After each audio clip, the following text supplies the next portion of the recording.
Hello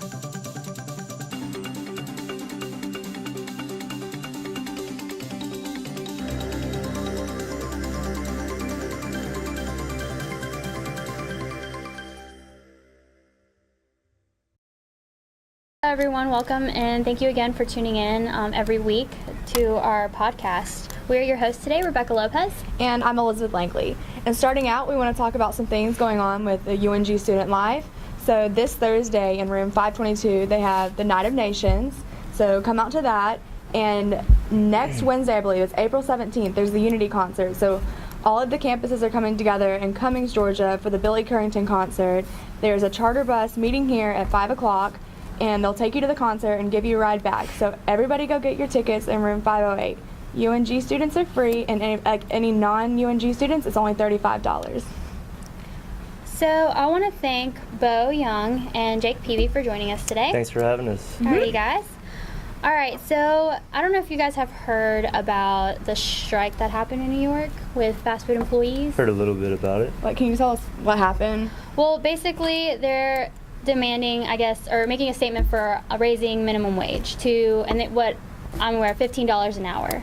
So I just want to know what you guys think about this new statement. Well, initially, I think it's great for the employees. I'm not sure what kind of effects it's going to have down the line, but if I was an employee, I think I'd be really happy about that. Yeah, I mean, what do you feel about people who, like, don't go to school or anything, even dropouts, can get jobs at, McDonald's and whatnot, and making $15 an hour versus people who have a college degree and have like, a career job and are making $15 an hour? How do you feel about them making the same? That's not fair. It's definitely not fair. I'm not sure what they could do differently to get better jobs, but maybe they should just start working in the fast food industry. But see, that's the problem, though. I feel like by doing this, it's going to encourage more people to drop out of school and go get a job like McDonald's, and it's not going to encourage, success. Maybe in McDonald's America. could start just only hiring people with college diplomas, college degrees. That wouldn't make any sense for us who we don't have that. We're in school, and we all have a lot of people have to pay their way through college who make minimum wage jobs, which is okay for college students who maybe don't have to support families and everything, which is one argument. But also, another way I was thinking, these people are living in Manhattan, the prices are very high, and they also, this one lady was talking about how she has a family and she was working full time and made $160 a week. And honestly, just being a human being, nobody can nobody can live with that or live on that. Just in general, wealth equality is just so messed up right now. I think it's, in order for that to happen, in order for there to be a balance of okay, who deserves what in comparison to what jobs you have, there has to be something changed about how each job is given the amount of money that with its title, the proper amount. There should be some kind of scale or some kind of way of deciding who gets what, how much, what do you do. So are you saying kind of that thing, 15 is too much and $7.25 is too little? Maybe they need to start somewhere in the middle. If they're gonna raise the price of minimum wage to $15 an hour for working at McDonald's, then everything else has to go up too. And then also $15 an hour is double what minimum wage is now. Honestly, if it's $7.25, add another $7.25, and then 50 more cents. It's more than double. Honestly, if that did happen and it was just fast food, then everyone, the students who are not encouraged or not supported in finishing school or going to college or anything like that, it's going to be so easy for them to be well, I'm going to get a job at McDonald's. Well, then also there wasn't just the fast food, also the Walmart workers and everything else that had gotten involved. So it's also going to make, that's what I'm saying, it's going to make it as a society, I feel oh, well, I don't have to go to school because I can go get this, and support my family, be able to if I didn't have to go to X, school Y, and Z. and I could make that much money, I think that's what I'd feel the same way. I wouldn't pay all the, student loans and debt and, pay to go to school to, start, work a job and make the same as somebody else who dropped out of, high school. And Do you have anything? Yeah, you also have to take into consideration inflation and where you're living. If you choose to live somewhere where prices are off the charts, then you have to be prepared to pay prices that are off the charts. If you can't afford to live there, then you can't be there. It's just like I'm not going to try to go live in California in some really nice neighborhood because I can't afford it right now, you know. But if I do get the degree that it's needed to make that much money, then yes. But especially in the city, a lot of people go from the city to places like here in Athens, like a small little town, you know, something a lot more affordable than if you were in the city. That's what my family did. You know, there's a huge difference. There's a huge difference. I mean, we would not be able to probably have the house that we do now if we were in New York. I mean, you'd have to have a lot of money, a really nice profession to be able to even own a house with even a yard in New York. I mean, like, for instance, like when I used to go to New York, like my dad, my brother, and I spent $72 at breakfast. Like, that is ridiculous. And we got where did y'all eat breakfast? The Carnegie Deli. It was awesome, but like I guess we didn't know, like, there they charged for the refills, and the refills were like $7 each. Oh. And I and then there was, I think that's called a scam. Well, I mean, but it's like that everywhere. I mean, it's New York, and so you have to think these people who are like working. What would you compare that restaurant to here in Georgia, in Athens? Oh my gosh, I don't even. I mean, you can't. I mean, it's like one of a kind, but it's kind of like I don't know if anyone's ever been to the Transmetropolitan, but it kind of reminded me of that. I mean, it was just like a come in, sit down. It wasn't anything like fancy. Like, the food was all right. It wasn't. So it wasn't worth $75. No, definitely not worth $75. But that's like they were talking about the people who do work, like the CEOs of the companies making so much money, and like that's where the issue is. Like, I think the company has money to give to the employees, but they're just not. That's another topic that I like to go to, versus CEOs and teachers. I think that's just, I've always thought that teachers should get paid a lot more than they're getting paid now. Yeah, I mean, they're the ones that are setting your child to become CEOs of our country. Like, they're the ones that are, you know, building your child's mind to, okay, go to school, you know, this is what we're going to teach you. You know, they're the ones that are setting the education of our country, but they're getting paid not even close to what CEOs are getting paid. Yeah, not even close. They're like the foundation. It's like the foundation of every other job. Like, you have to go through, you know, you go through, and they're almost like parents too. Like, your parents drop you off and send you with them for like a week. Yeah, basically. And like, it's their responsibility. Like, if something happens to you, like, they're liable. Like, and there's 25 other students. That's a lot of responsibility for such little pay. And especially, you know, you're being a teacher, and if you're working in conditions that, like, public schools sometimes in the cities are not the best, you know, that's just something that I think that teachers should get more involved in. Yeah, with money, and, you know, versus somebody who, like, you know, they help teach and stuff. I don't know. That's my opinion on that. Well, there was another topic. I don't know if any of you guys know about the Plan B pill. There's, you have to be 17 to buy it, but they're talking about just, like, making that just, like, anybody can buy it. Like, what do you guys feel about that? Oh, that's such a tricky topic. I don't know. I think it's good and bad. I don't know. I'm gonna let you go first. Go ahead. I can tell you a little bit. I think it's great. If you are whatever age and you don't want to have a baby and you're pregnant, I think it's a great idea. Yeah. Do you think it might encourage more teen girls to No, I get don't think it's sexually? going to encourage it anymore, because I mean, it's happening. It's already happening, and if it's going to happen, I don't think a pill is going to prevent it or encourage it.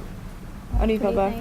I mean, I feel like that it should be available. Maybe they should have to take their parents and have someone sign for it, or maybe they should have to do something to get it, not just walk in there, walk down the street and walk in. Yeah. But I feel like it should be available, because if something happens to someone that they say something happened, they didn't want it to happen, but it did, and they're afraid they're pregnant, how are you going to tell them? That's the problem with that.